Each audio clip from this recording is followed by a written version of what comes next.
नमस्कार सबको। मैं नूरजहां बेगम इससे आप सबके सामने रामधारी सिंह दिनकर जी की बहुत ही खूबसूरत कविता सिंहासन खाली करो कि जनता आती है उसके सारांश को लेकर प्रस्तुत हुई हूँ। रामधारी सिंह दिनकर जी एक छायावादोत्तर काल के एक सशक्त कवि माने जाते हैं।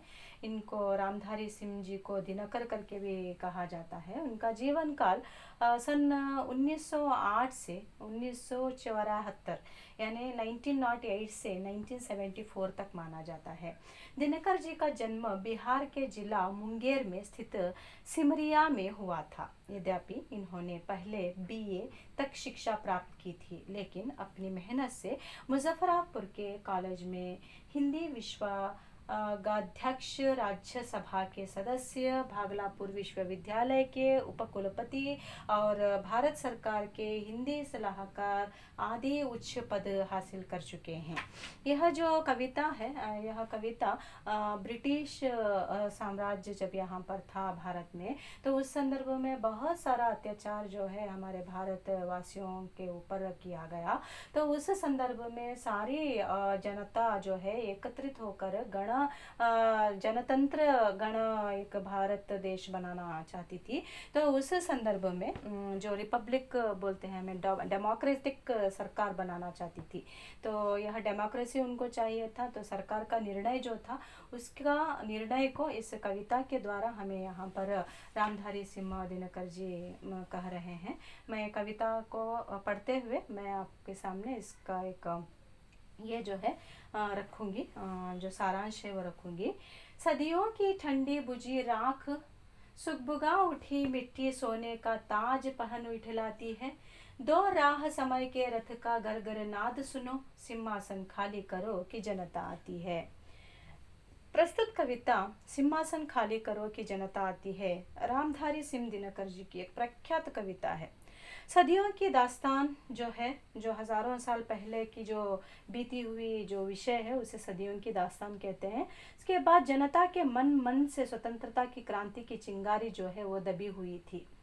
ब्रिटिश पराधीनता की बेड़ियों को हटाने की सुगबुगाहट तेज हो रही थी। ने व्यापार करने के बहाने वो हमारे देश में आए और हम पर अधिकार चलाने लगे। समय परिवर्तन के साथ साथ स्वतंत्रता की आग जग उठी और स्वाधीन भारत गणतंत्र रचना को तैयार था। ऐसे में कवि प्रार्थना करते हुए कहते हैं कि जनता के हाथ में शासन या अधिकार आ चुका है, अभी वो तैयार है शासन करने के लिए। सिंहासन पे जो बैठे हुए अंग्रेज लोग हो, निकलो यहाँ से, जनता आएगी। अभी सिंहासन खाली करो कि जनता आएगी। उसके अंदर एक आग जो है वो भड़कने लगी है, वो तैयार है अभी यहाँ पर शासन चलाने के लिए। दूसरा पद्य भाग है जनता। हाँ, मिट्टी की अबोध मूर्तें वही जाड़े पाले की कसक सदा रहने वाली। जब अंग अंग में लगे सांप हो चूस रहे, तब भी ना कभी मुंह खोल दर्द रहने कहने वाली। नादान मिट्टी की तरह यह जनता है, जिसके ब्रिटिश राजतंत्र के अनेक अन्याय अत्याचार सहे हैं, मगर कभी यह अत्याचार के खिलाफ अपना मुंह नहीं खोला, किसी के सामने वह अपने दर्द को प्रस्तुत नहीं किया, यह नहीं बोली। ब्रिटिश राज्य उन्हें सांप के समान ढसने लगे। ढसना मतलब काटना, सांप मतलब स्नेक। आप सब जानते हैं कि सांप का काटना कितना दर्दनाक होता है। उससे भी ज्यादा हम लोगों के लिए अंग्रेज सरकार जो है अत्याचार कर रही थी, हम लोगों को टॉर्चर कर रही थी। इतना दर्द भी यहाँ पर भारत सरकार, भारत की जनता जो है वह सहन कर रही थी। कभी अपने पीड़ा को वह मुंह खोलकर किसी के सामने नहीं कह पाई। उस पीड़ा को भी इसने सहन किया। इतना पीड़ा, पीड़ा मतलब दर्द, और इतना दुख के होने के बावजूद भी दुख किसी से नहीं कहती है। लेकिन अब वही जनता मुंह खोलकर जनतंत्र की मांग कर रही है, वो तैयार है, निकलो यहाँ से। जनता आ रही है, सिंहासन खाली करो यहाँ से करके यहाँ पर कवि जो है इस पद्य भाग में बोल रहे हैं। तीसरा पद्य भाग है जनता। हाँ, लंबी बड़ी जीभ की वही कसम, जनता सचमुच ही बड़ी वेदना सहती है। सो ठीक, मगर आखिर इस पर जनमत क्या है प्रश्न गूढ़, जनता इस पर क्या कहती है। जनता ने बहुत दुख और अत्याचार को सहकर जीती है। कवि शपथ खाकर यानी शपथ यानी प्रॉमिस करके भी शपथ खाकर जनता की वेदना का वर्णन करते हैं। लेकिन इतनी त्रासदी, इतनी मेहनत, इतनी तकलीफ, इतने दर्द को सहन के बाद उसकी इच्छा हुई है जानना एक रहस्य है। उसके मन में क्या है यह जानना जो है वो रहस्य ही रह गया है। यह एक गूढ़ प्रश्न बनकर रह गया है। फिर भी कवि कहते हैं कि इस प्रश्न का उत्तर जानना चाहिए, क्योंकि यहाँ पर अंदर ही अंदर दर्द सह सह कर घुट रही है। क्यों ना इस दर्द से हम लोग बाहर आए, क्यों ना हम लोग अंग्रेज सरकार को यहाँ से भगाएं, क्यों ना हम लोग हमारे भारत के ऊपर हम ही शासन करें, या जनता ही क्यों ना यहाँ पर गणतंत्र राज्य हम भारत देश को क्यों ना बनाए करके। नेक्स्ट आता है, मानो जनता हो फूल जिसे एहसास नहीं, जब चाहो तभी उतार सजा लो दोनों में। अथवा कोई धुम दुध मुही जिसे बहलाने के जंतर मंतर सीमित हो चार खिलौनों में। यहाँ पर फिर से कविता कहते हैं कि जनता कोई एक फूल की माला नहीं है, कोई भी फूल नहीं है। जब चाहे उसे सुंदर ढंग से उसे माला बनाकर पिरो लें और उसे सजा दें, जब चाहे उसे सूख गया करके उठाकर फेंक दें या उसे कुचल डालें। या कोई हम लोग दूध पीते बच्चे नहीं हैं। यहाँ पर बोला गया है कि दूध मुही बच्चे नहीं हैं हम लोग, यानी दूध पीने वाले बच्चे नहीं हैं जो कि हम लोगों को कोई भी एक जंतर मंतर का एक खिलौना दे दिया और हमारा मन फुसला कर हम लोगों को समझा लिया। मगर हम लोग जनता हैं, हमें पता है कि हमें क्या करना चाहिए। हमें अब हमारा अधिकार हमें वापस चाहिए। चार खिलौने दे दिया बच्चों के जैसे, उसे धोखा दे दिया। ऐसे धोखे में पड़ने वाले नहीं हैं हम लोग जनता। हमें अभी हमारा देश फिर से हमें वापस चाहिए। हुंकारों से पहलों की नींव उखड़ जाती, लेकिन होता बुढ़ोल भवंडर उठते हैं। जनता जब कोपा कुल हो भुकुटी चढ़ाती है। दो राह समय के रथ का गरगर नाद सुनो, सिंहासन खाली करो कि जनता आती है। जब जनता का सब्र टूटता है, उसे क्रोध आता है और तो भयंकर तूफान उठती है। जब इंसान को गुस्सा आता है, एक इंसान को गुस्सा आता है तो क्या सब नश्वर हो सकता है। पूरे भारत देश की जनता को अगर गुस्सा आता है तो वो क्या कर सकता है, आप थोड़ा सोच सकते हैं। भयंकर तूफान उठ सकता है, यहाँ पर सारा भूमंडल हिला सकते हैं हम लोग। जनता जब क्रोध से आकुल हो अपने भवें चढ़ाती है, यानी उसे गुस्सा आता है। भवें चढ़ाना मतलब आईब्रोज को ऊपर उठाना। गुस्सा आता है और अपने भवों को चढ़ाती है तो तूफान खड़ा कर सकती है वह। कवि प्रशासकों को संबोधित करते हुए कहते हैं कि प्रशासक मतलब कौन है, यहाँ पर जो अधिकार चला रहे हैं उनको कहते हैं कि शासकों, तुम समय के परिवर्तन को पहचानो। अभी वो जनता नहीं है जो खामोश रहती थी, वो जनता नहीं है जो आपके दर्द को, आपके अत्याचार को, आपने जो भी हम लोगों को दिया उसे सहन कर सके। मगर आज ऐसी जनता है वह मुंह खोल सकती है। ऐसी जनता है अपने अधिकार को प्राप्त करने के लिए कुछ भी कर सकती है। पहचानो, अभी पहले का समय अलग था, अब का समय अलग है। अभी परिवर्तन हो चुका है और जनता की आवाज सुनो, सिंहासन खाली करो, क्योंकि जनतंत्र की स्थापना होने वाली है, जनता यहाँ पर आने वाली है। नेक्स्ट पैराग्राफ देखते हैं। हुंकारों से महलों की नींव उखड़ जाती, सांसों के बल से ताज हवा में उड़ता है। जनता की रोके राह, समय में ताब कहाँ, वह जिधर चाहती काल उधर ही मुड़ता है। जनता जब संगठित हो अपनी शक्ति का परिचय देती है, उसके सामने बड़े बड़े राजा या राजमहल नहीं टिक पाएंगे, वह बर्बाद हो सकते हैं। उसकी सांसों की तीव्रता, उसकी सांसें मतलब जो हम लोग ब्रीथ लेते हैं ना, जो सांस लेते हैं, वो सारे करोड़ों भारतवासियों की सांस एक बार मिल जाए तो क्या आ सकता है वहाँ पर, उसकी तीव्रता से तूफान आ सकता है। राजाओं की जो पराधीनता है ना यहाँ पर, उनका जो यहाँ पर महल है ना, उसका नींव जो फाउंडेशन है उसे हम जड़ से हिला सकते हैं। समय को भी जनता की राह रोकने का ताकत नहीं है। जब वह संगठित हो समय की परिवर्तित कर सकती है। जब जनता एक हो जाती है तो वह क्या कर सकती है, समय को भी बदला सकती है, समय को भी परिवर्तित कर सकती है और अपने अनुकूल, अपने मुताबिक वह क्या कर सकती है, सत्ता को यानी परिवर्तन कर सकती है। सत्ता मतलब क्या है, यहाँ पर जो अधिकार चल रहा है उस अधिकार को, सरकार को भी वह परिवर्तन कर सकती है। अगर जनता मन मन करेगी तो कुछ भी हो सकता है, जिसे जो संभव नहीं है, जो असंभव है उसे संभव कर सकती है हमारी जनता, करके यहाँ पर इस पैराग्राफ के द्वारा बताया गया है।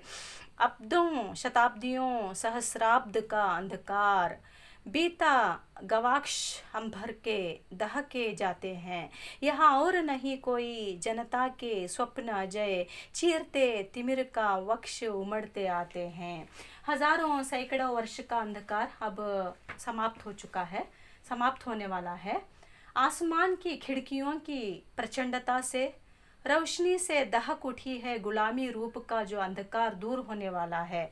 हम लोग जो अंग्रेज सरकारों के गुलाम बन चुके हैं, उनके जो स्लेव्स बन चुके हैं हम लोग, उनके लिए जो हम लोग काम कर रहे हैं, वो जो अंधकार है वो अंधकार अब दूर हो जाएगा। इसका मतलब क्या है, हम लोग जो उनके लिए गुलामी कर रहे हैं ना, उनके लिए जो काम कर रहे हैं ना, वो हम लोग अभी नहीं करेंगे। उसे मिटाने का जो स्वप्न जनता ने देखा है ना, स्वप्न मतलब जो ड्रीम, जो ख्वाब उसने देखा है, उसे अभी वो साकार करेगी, उसे हासिल करेगी। वो जो चाहती है उसे हासिल कर सकती है, करने का उसके लिए जो राह बनाना चाहती है ना, जो स्वप्नों को पूरे करने के लिए जो रास्ता अपनाना चाहती है वो अपनाएगी। चाहे वह कुछ भी कर ले, अपने लिए जो चाहिए, जो वो अभी मन कर चुकी है, क्योंकि पूरा सरकार जो भारत देश है वो अपने हाथ में लेना चाहती है, वो करके ही रहेगी, किसी के कहने से वो रुकेगी नहीं। अपने ड्रीम्स को वो हासिल करेगी ही, उसके स्वप्न तक वह जाएगी ही, उसका एम, जो उसका एम्बिशन, जो उसका सोच है, उसे वहाँ तक वह पहुँच कर ही रहेगी। सबसे विराट जनतंत्र जगत का आ पहुँचा, 37 कोटि हित सिंहासन तैयार करो, अभिषेक आज राजा का नहीं प्रजा का है, 33 कोटि जनता के सिर पर मुकुट धरो। अभी यहाँ पर कहते हैं भारत में लोकतंत्र की स्थापना की भावना विकसित हो चुकी है, जनता अपने शासकों को स्वयं चुनने वाली है।